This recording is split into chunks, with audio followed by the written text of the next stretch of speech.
जरा सोचो एक इंसान की खोपड़ी में ठीक यहां पर ड्रिल कर दिया जाए तो ट्राई वाई मत करना घर पे। हाँ, वैसे ये एक एक्सपेरिमेंट है जिसको कहा जाता है ट्रेपनेशन, जिसके ऊपर बनी है एक होश उड़ा देने वाली फिल्म जिसका नाम है होमोन्क्यूलस। ये एक जापानीज फिल्म है जिसकी कहानी और उसका मोरल आज मैं आपको शॉर्ट में एक्सप्लेन करूंगा। तो शुरू करते हैं।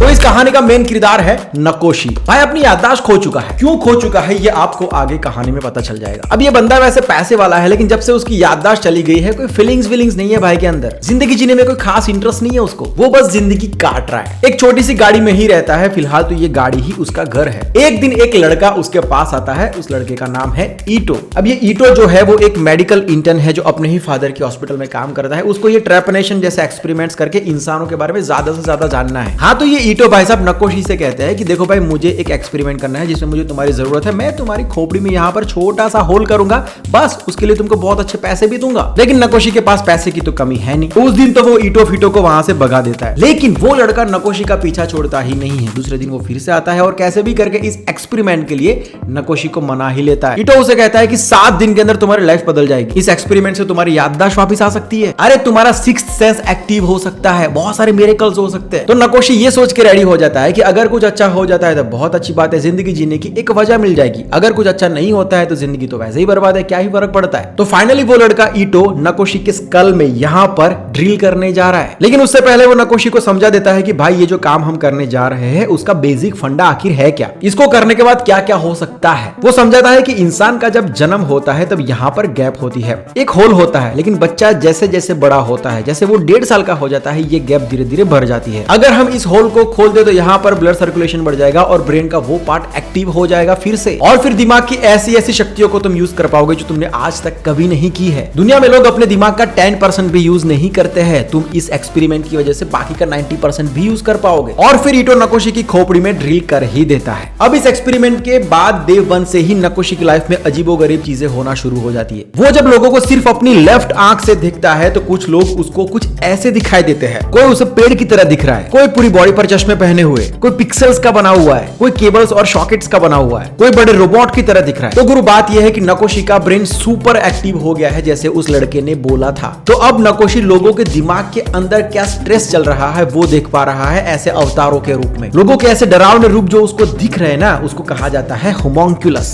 अब ये किस चिड़िया का नाम है समझाता हूं, ध्यान से समझ लेना नहीं तो आगे बाउंस जाएगा सब कुछ। होमोन्क्यूलस यानी कि इंसानी दिमाग में बसने वाला एक छोटा सा इंसान, एक इमेज जो उस इंसान ने खुद अपने लिए बनाई होती है। उसकी लाइफ का कोई स्ट्रेस, कोई पास्ट, कोई भयानक हिस्ट्री, ऐसा कोई भी नेगेटिव इमोशन जो उसको अंदर ही अंदर खोखला करता रहता है। तो अपनी इन्हीं नेगेटिव यादों से या फिर एक्सपीरियंसेस से या फिर डर से वो अपनी एक इमेज बनाकर रखता है और वही इमेज उस इंसान का होमोन्क्यूलस है। क्या बात है, क्या रिप्रेजेंटेशन है डायरेक्टर का। हम सब ने भी हमारे दिमाग में अपने लिए एक इमेज बनाकर रखी हुई होती है, लेकिन कभी हम उसको फेस नहीं करते हैं क्योंकि हमको उससे डर लगता है। हम जिंदगी भर उससे दूर भागते रहते हैं और इसलिए वो हमको ज्यादा से ज्यादा परेशान करता रहता है। तो नकोशी उसकी लाइफ में आने वाले ऐसे सभी इंसानों की हेल्प करता है, उनके होमोन्क्यूलस को खत्म करके उन्हें इन बेड़ियों से आजाद करता है। लेकिन कैसे? देखो, अगर आपका डर होता है ऊंचाई और अगर आप उसको फेस कर लेते हो, बार बार फेस करते रहते हो, तो वो डर निकल जाता है। अगर आपको कोई गिल्ट है कि मैंने किसी के साथ बुरा किया है, तो अगर आप उसकी माफी मांग लेते हो तो वो गिल्ट निकल जाता है। तो ये डर, गिल्ट, ऐसा कोई भी नेगेटिव इमोशन जो इंसान के होमोन्क्यूलस होते हैं, अगर उसको फेस किया जाए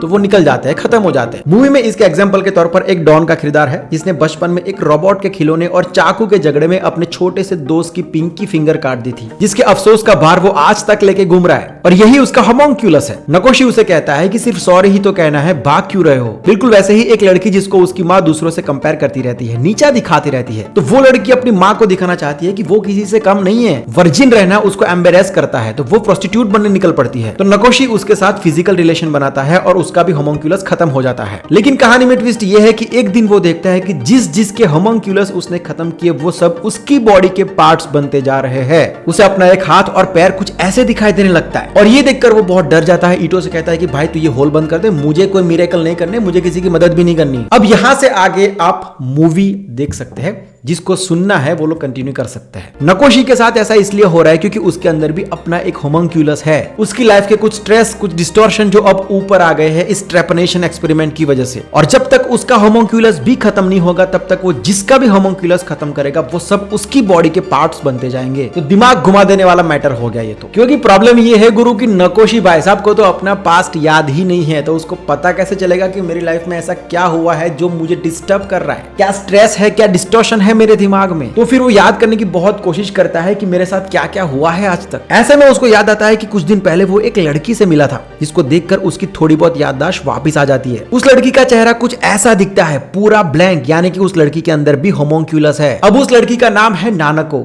जो नकोशी की गर्लफ्रेंड थी। लेकिन प्रॉब्लम यह है कि नानको नकोशी को अभी पहचान नहीं रही है क्योंकि उसकी भी याददाश्त चली गई है। तो बड़ा सवाल यह है कि दोनों बॉयफ्रेंड गर्लफ्रेंड की लाइफ में ऐसा क्या हुआ होगा कि दोनों की याददाश्त चली गई थी। नकोशी नानको को अपने घर पर लेकर जाता है जहां पर वो काफी टाइम से नहीं गया है, वो गाड़ी में ही रहता था। वहां जाकर वो अपने गर्लफ्रेंड को सब कुछ याद कराने की कोशिश करता है कि देखो हम यहाँ पर बातें करते थे, यहाँ पर रहते थे, यहाँ पर मस्ती करते थे, तुम ये कपड़े पहनती थी। लड़की सारी बातें जानकर बहुत ही खुश हो जाती है कि चलो मुझे मेरा बॉयफ्रेंड मिल गया। तो दोनों बॉयफ्रेंड गर्लफ्रेंड खुश। और अब नकोशी को होमोन्क्यूलस भी दिखना बंद हो गए हैं। अपने अंदर भी उसको होमोन्क्यूलस के पार्ट्स नहीं दिखते हैं जो उसको पहले दिखते थे। थोड़ी बहुत ही सही, लेकिन मेमोरी भी आ गई है, गर्लफ्रेंड भी आ गई है, वो लफड़ा भी खत्म हो गया होमोन्क्यूलस वाला, सब ठीक हो गया, हैप्पी एंडिंग। अगर आप ऐसा सोच रहे हो तो ऐसा नहीं है। ऐसे कैसे हैप्पी एंडिंग हो जाएगी, पिक्चर अभी बाकी है मेरे दोस्त। वो वाली रात तो बहुत ही बढ़िया गई, लेकिन सुबह जब नकोशी को पता चलता है कि नानको के सर पर भी ड्रिल किया हुआ है, यानी कि उसके साथ भी वो ट्रेपनेशन वाला एक्सपेरिमेंट हुआ है जो ईटो ने किया होगा। और ये सब जानकर नकोशी का दिमाग घूमने लगता है। नकोशी गुस्से में ईटो को कॉल करता है लेकिन वो फोन नहीं उठा रहा है। तो वो ईटो के रूम पर पहुंच जाता है लेकिन वहां पर वो बंदा है नहीं, तो वहां वो सब कुछ तहस नहस कर देता है। तभी ईटो का कॉल आता है। नकोशी उसे पूछता है कि क्या तुमने नानको के साथ भी एक्सपेरिमेंट किया था, हम दोनों के साथ ऐसा क्यों किया तूने। देख अब मेरी याददाश्त भी वापस आ गई है, मुझे वो होमोन्क्यूलस भी नहीं दिख रहे, मुझे मेरी गर्लफ्रेंड भी मिल गई है, सब कुछ सही हो गया है, तो प्लीज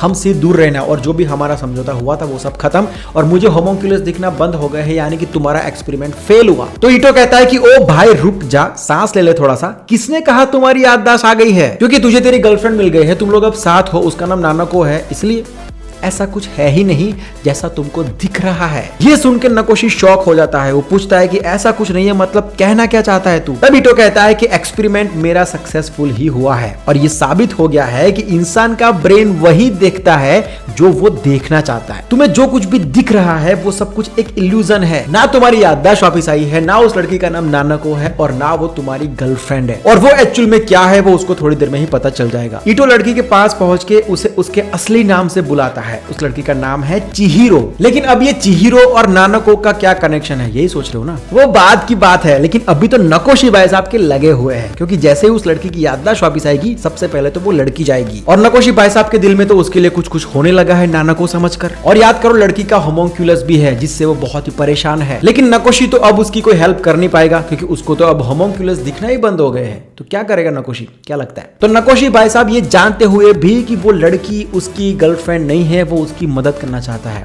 और उसके होमोन्क्यूलस को खत्म करने के लिए वो खुद यहाँ पर अपने स्कल में ड्रिल कर देता है फिर से। और फिर जब वो उस लड़की के पास पहुंच के उसके सामने देखता है तो वो शॉक हो जाता है। उस लड़की के ब्रेन में जो कुछ भी चल रहा था वो देख पाता है और जो कुछ भी वो देखता है वो बहुत ही भयानक होता है। नकोशी को उसकी रियल गर्लफ्रेंड का फेस दिखता है उस लड़की के अंदर। अब मैटर ये है कि पास में एक एक्सीडेंट हुआ था जिसमें नकोशी की गर्लफ्रेंड मर गई थी और वो एक्सीडेंट चिहिरो की वजह से हुआ था, जब वो अपने बॉयफ्रेंड से कार में झगड़ा कर रही थी और उस झगड़े के चक्कर में वो कार आउट ऑफ कंट्रोल हुई और नकोशी और नानको से टकरा गई, जिसके अंदर नानको की मौत हो गई थी और नकोशी की याददाश्त चली गई थी। तो चिहिरो के मन में अभी भी वो गिल्ट है कि मेरी वजह से वो लड़की मर गई थी, लेकिन अभी तक तो उस हादसे की वजह से उसकी भी याददाश्त चली गई थी, तो पूरी ब्लैंक थी, इसलिए उसका होमोन्क्यूलस कुछ ऐसा दिखता था। अब उसे सब याद आ गया है। वो नकोशी से इसके लिए माफी मांगती है, बहुत रोती है और ये सब जानते हुए भी नकोशी उसे माफ कर देता है। तो चिहिरो का होमोन्क्यूलस भी खत्म हो जाता है। तो नकोशी ने दिल बड़ा रख के उस लड़की को माफ किया और उसका होमोन्क्यूलस खत्म किया, उसकी मदद की। अब लास्ट में एक ही सवाल बचा है कि वो ईटो ने ये सब कुछ क्यों किया। उसने ऐसा इसलिए किया क्योंकि उसका भी एक होमोन्क्यूलस है, उसका भी पास्ट अच्छा नहीं रहा है